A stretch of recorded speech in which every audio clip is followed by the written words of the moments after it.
Asante sana, tafadhali tuketi. Wale walio na viti, tafadhali tuketi. Baba wetu, maaskofu wetu na kanisa, Mheshimiwa Gavana wetu Patrick Ole Ntutu, Gavana wetu wa Bomet, kiongozi walio wengi katika bunge la kitaifa, ndugu yangu Mheshimiwa Kimani Ichung'wah, waheshimiwa wabunge, waheshimiwa MCAs, viongozi wa tabaka mbalimbali akiweko Mheshimiwa eneo hili la Kilgoris, Balozi Sunkuli, Wakristo wote, Endas Wabogi, Mesisi Yesu, hamjambo? Mungu ni mwema na kila wakati. Munisalimia hewa. Bwana Yesu asifiwe. Bwana Yesu asifiwe tena.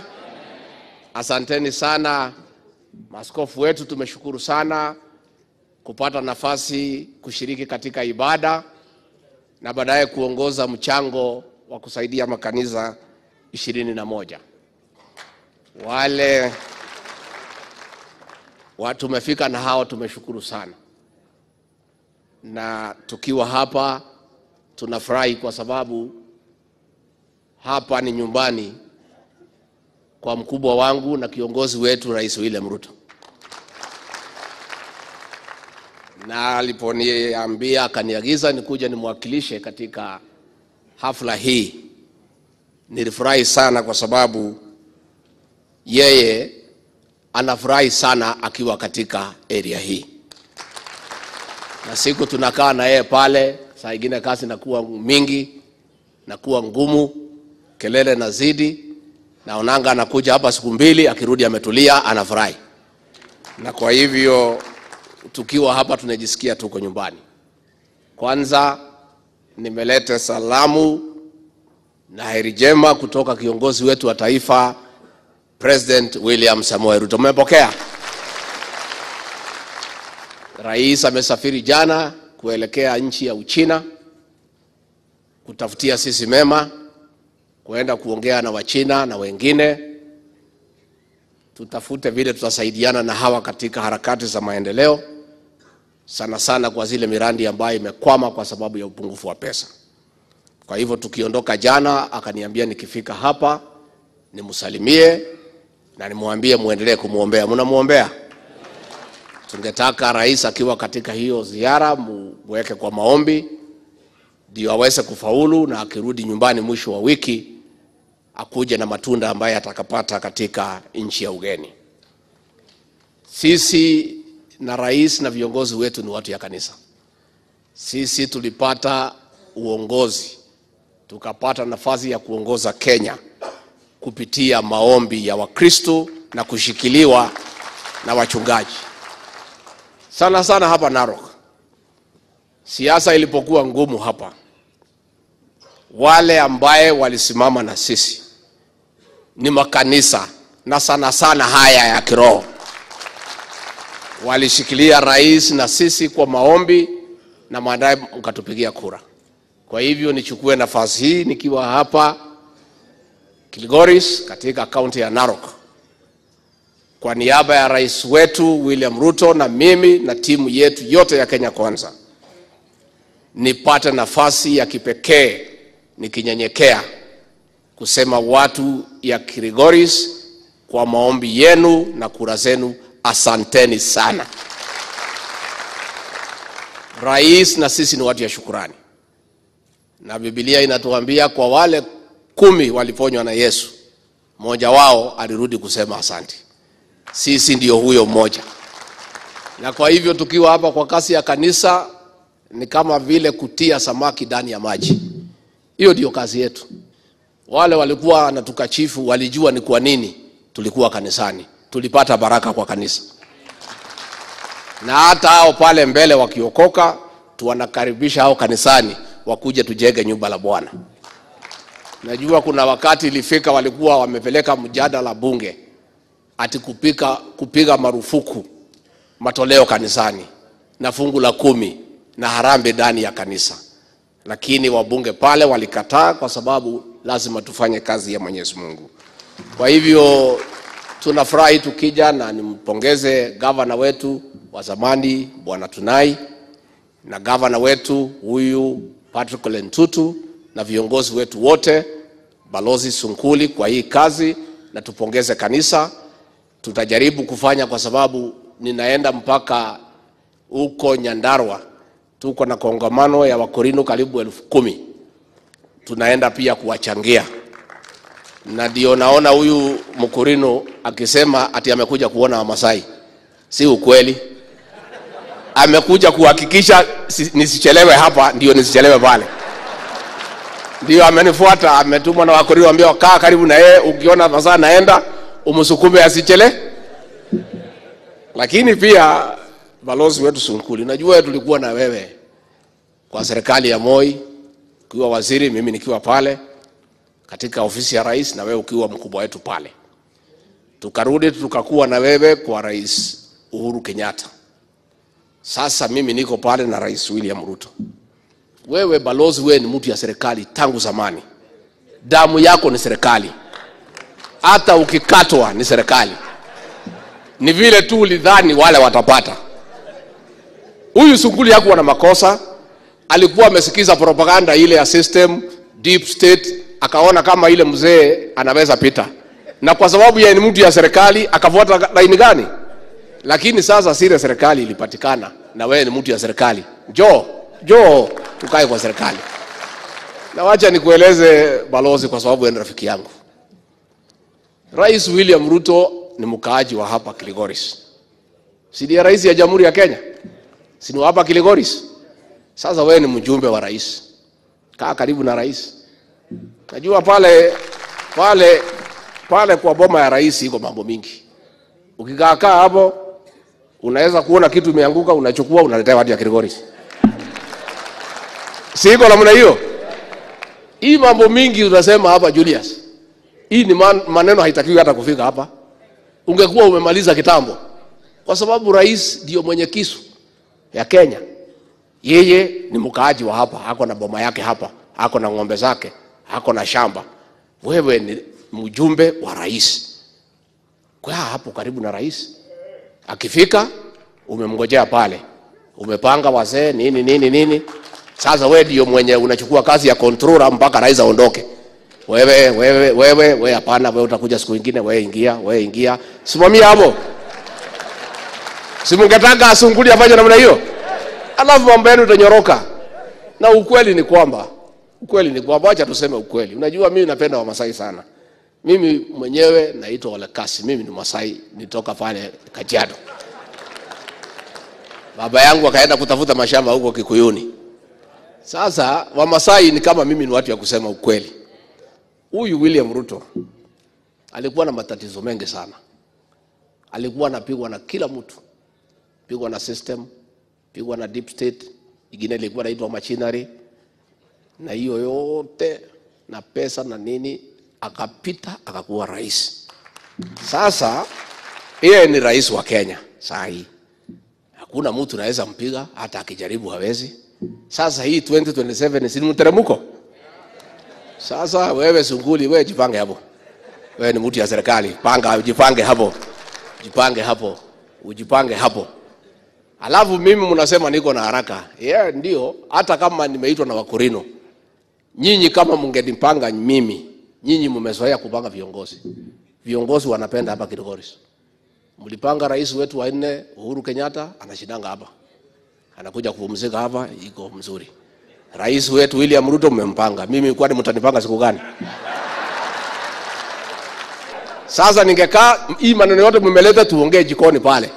Pale jioni tunaongea tukiongea. Sasa hata mimi vile mmepanga mkubwa wangu, mmepanga Uhuru Kenyatta, sasa mkinipanga si mtakuwa na faida kubwa. Siku ile rais hayuko, mimi ndio niko. Sasa mambo yenu itatembea kutoka pande hii, kutoka mbele, kutoka nyuma. Nyinyi watu ya Kilgoris, kwani mko na shida gani nyinyi? Nyinyi mko nafasi ya kimataifa ya kupanga mambo yenu. Hiyo mnalia usijui nini. Hiyo ni mambo ya jikoni, ya jioni pale. Sababu sasa mambo ingine mmeniuliza hata siwezi sema hapa. Hii watu ya magazeti wananifuata kila pahali. Sasa nikisema ile tutamfanyia, wanasema huyu mtu anasema wafanyiwe kwa sababu rais anakaa pale. So hii mambo ingine tutapanga na nyinyi jioni na usiku.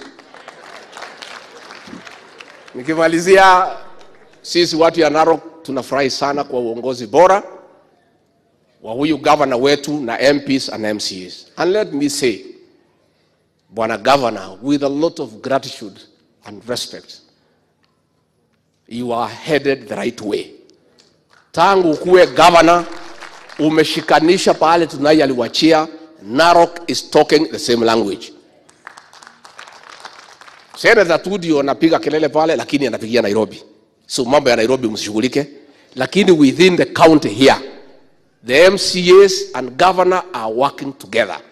Governor amepatia kila ward 100 million ya maendeleo. MPs and governor are speaking the same language. Mimi mmesikia juzi tukiwa na rais tumeanza kazi ya kuunganisha Kenya. Rais tumekubaliana aende atafute ile watu walikuwa msituni alete nyumbani. Mimi nishike wale walikuwa nyumbani niunganishe. Sasa nyinyi Narok mlitupigia kura ya rais tukaongoza. Governor mkatupatia, MPs mkatupatia, MCAs mkatupatia. So watu ya Narok, you are in my team. Lazima nikuje hapa niunganisha hii Narok nyuma ya Rais William Ruto.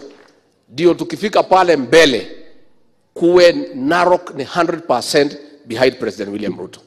Na unajua uzuri, bosi yangu Rais William Ruto aliumizwa hapa kidogo Narok na siasa ya propaganda na fitina na uongo. Akawekelewa fitina ati ya kwamba akikuwa rais ati mambo ya mawi itaharibika, mawi itapeanwa, mazingira itaharibika, Wamasai watakosa nyasi na maji. Na wengi wa Masai kiasi fulani kwa vile mnapenda mazingira mkakubali hiyo fitina, mkamnyima kura, mkapeana kule. Sasa rais kwa sababu ni mjasiri na anajua kujipanga, akasema kama hii mau ndio shida, kama hii mazingira ndio shida ya Wamasai, siwacha nimpatie mtoto wenu asimamie hiyo mazingira. Akakuja hapa akachukua mtoto wenu anaitwa Soipan Tuya. Yeye ndio waziri wa environment, climate change na forestry.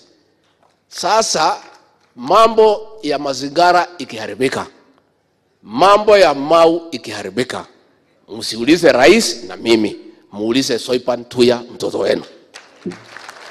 Sasa ile siasa yote mlikuwa mnasubua rais naye imeisha. Sasa mtamwekelea nini ingine? Si Soipan Tuya ndio anasimamia mau? Si anasimamia msitu? Anasimamia mazingira, chemishemi za maji. Sasa mambo ya mazingira, chemishemi za maji iko mkononi mwa Masai. Sasa mtafute fitina ingine ya kuletea kiongozi wangu. Mambo ya kanisa hamwezi muingilia, kanisa anajenga. Mambo ya barabara anajenga, mambo ya shule anajenga. Fitina gani ingine watu ya Azimio watatafuta kuwekelea William Ruto hapo Masai? So kama maneno ya fitina tumemaliza, 100% governor, MPs, MCAs, zote watu ya Narok kwa kauli moja, tuungane nyuma ya Rais William Ruto tukielekea mbele, ndio hata maendeleo yetu iweze kusonga kama risasi. Mimi kwa sababu sitaki nisidishe kutoka hapo mambo, nyinyi ni wafugaji. Rais amepanga coolers, milk coolers. Sana sana saidia kina mama katika Narok. Kila ward mtapata coolers ndio tuweze kuweka maziwa yetu, tuweze kuuza kwa bei ambayo inafaa. Na mnajua tunasukuma marekebisho katika hiyo sekta ya maziwa. Juzi rais amekuwa na milk processors pale Nakuru na mimi namsaidia, na tunasukuma maziwa isiende chini ya shilingi 50, itoke 50 ikielekea mbele. Juu ya hayo, rais pia amesukuma kiwanda ya ngozi. Tumekuwa kama wafugaji, ngozi zetu tunatupa. Hivi karibuni tumeweka pesa ya kiganda ya kutengeneza leather, viatu na kila kitu kutoka ngozi ya ng'ombe na mbuzi. Kwa hivyo hiyo ni mambo ingine ambaye itamsaidia. Hapa watu ya Kilgoris pia nyinyi ni watu ya kulima. Bolea tukiingia ilikuwa shilingi 7,000. Rais ameng'ang'ana, sasa ni 2,500. Mtumie bolea ndio muweze kuongeza mazao. Juu ya hayo tuko na miwa hapa katika Kilgoris. Tumefanya marekebisho katika sekta ya sukari, na nashukuru bunge ya kitaifa wametupitishia. Kwa hivyo mtaona marekebisho ambaye itakuwa ni ya kusaidia mkulima. Mimi nikimalizia niseme Bwana Sunkuli, maneno ya usalama. Huyu Ole Tongoyo ako hapa. Si Tongoyo, you know what to do. Keti chini na Kindiki, kama iko shida kuja kwangu na kwa rais. Lakini mambo ya magari ya DCC na USPD hiyo tutapanga, itakuja. Hiyo magari tutawapatia. And I want to thank the county security team kiongozwa na county commissioner and your team. Ile kazi mnafanya tunafurahia.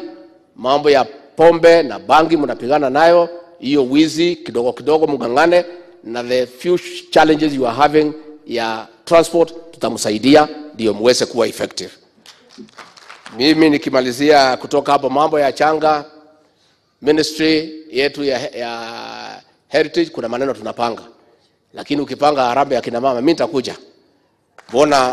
Bona mtapanga bahali nitalala. I am ready. As soon as I have somewhere to sleep. Sasa mniambie, mimi niko tayari nikuja ndio tupangane kwa hiyo maneno. Watu ya kanisa mmesema vizuri. Hawa viongozi wetu maaskofu walishikwa kuangaishwa watoke kwa William Ruto. Mimi walinishika kila Friday. Lakini mimi najua ni mang'aa kiasi. Sasa nikishikwa Friday, nikitoka Monday ndio nimeharibika zaidi. Sasa hao maaskofu tulihuzunishwa sana. Ile siku walishikwa, hata Rais William Ruto aliudhika. Karibu waseme hii maneno kama watu ya kanisa watahangaishwa ama tuachane naye. Because this is too much. You know, wachungaji, viongozi ambaye wametiliwa mafuta na Mwenyezi Mungu, wanakamatwa, magari yao yanashikwa, atuwawache William Ruto. Siasa yetu ilifika kiwango ambaye hawezi kubalika katika dunia yoyote. That hata kama ni nini, wachungaji wa Mungu ati unawahangaisha. Bishop ati alale kwa cell. Mimi sikuwa na shida kulala kwa cell, kwa sababu mimi pahali nilizaliwa cell nilikuwa naona kama ni hoteli. Iko maji, iko stima, iko nini. Sasa pale si mbaya. Lakini sasa yao mabishop kufungia kwa cell ni makosa. Na ndio hiyo serikali iliangushwa na Mwenyezi Mungu. Ndio iliangushwa na Mwenyezi Mungu. Kushika maaskofu unafungia kwa cell kwa sababu ya msimamo wao wa kisiasa ilikuwa ni mbaya. Kwa hivyo mimi nimekubaliana na nyinyi, mko na haki, haraka iwezekanavyo mufike pale kwa ikulu ya rais, mkuje hapo, muombe, mkule na yeye na mumuombe na muombe ikulu. Na pia muhakikishe amefika. Si ndio? Kwa hivyo hiyo mimi nitapanga haraka iwezekanavyo mkuje pale kwa rais. Kwa sababu nyinyi mlisimama na sisi 100%. It is good you come there. Ama mnataka kuja hapa kwake nyumbani, ama mnataka kuja ikulu pale Nairobi? Wanasema wanataka Nairobi. So tutapanga, you must come. Ndio pia mkuje mtuletee programu ya makanisa, mnajua rais anapenda kanisa, na tutaendelea kusaidiana. Bwana Kimani Ichung'wa amesema vizuri, hii mambo ya kupeleka askari yetu haiti wa polisi. Ni kitu ya maana sana ya kwamba polisi wetu wa Kenya wametambuliwa ya kwamba ni officers who are professional, ambaye wanaweza kuaminika kwenda kusaidia wenzao katika dunia. Na hii Haiti, kama hamjui, watu wanakaa kama mimi ama nyinyi. Sote ni watu weusi. Sasa tukisikia watu wetu wanaumia, si labda walitoka hapa siku ya slave trade. Si tuende tuwasaidie. Na askari wetu are professional, and that is why the United Nations Security Council has identified the National Police Service of Kenya as ideal force to go and assist in keeping peace. Juu ya hayo tuko na experience sana ya kuweka amani katika duniani.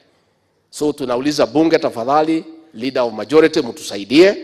Na vile umesema ni kweli, we ask the rest of the world, sisi tumetoa wanaume na wamama, na hao watoe pesa ndio tusaidiane. Kwa sababu sisi tuko chini kipesa kidogo, lakini watu tuko na hawa. We have 1,000 police officers, waende pale pia wapate experience.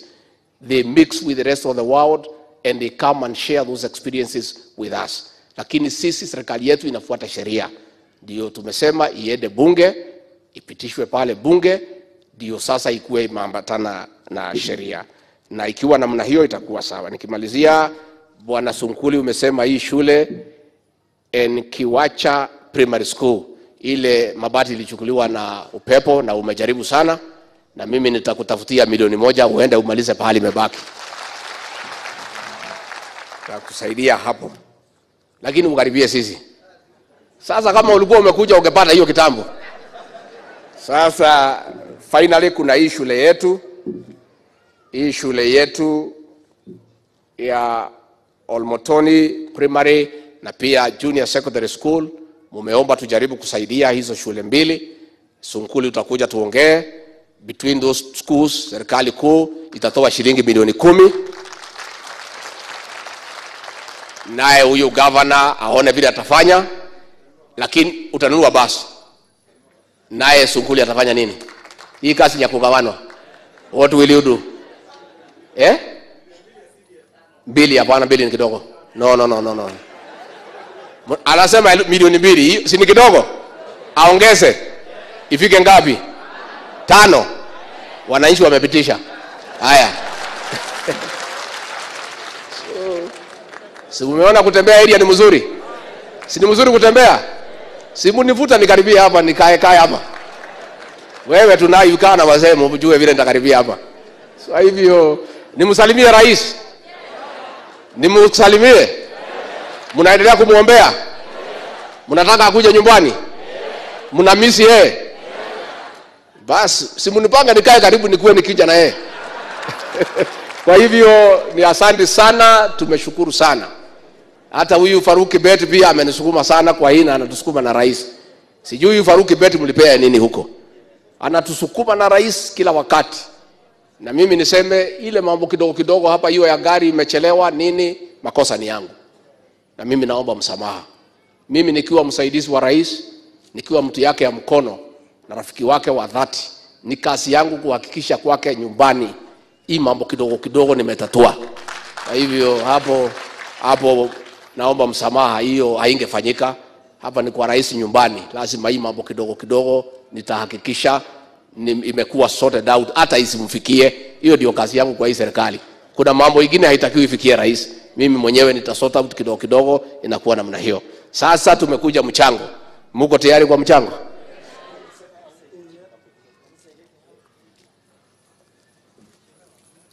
Sasa huyu mheshimiwa Alice Ng'ang'a amesema ati wa Masai sijui nini. Sasa wewe kama utabaki, ubaki, lakini pesa ya mchango ya korilo tupatie twende naye.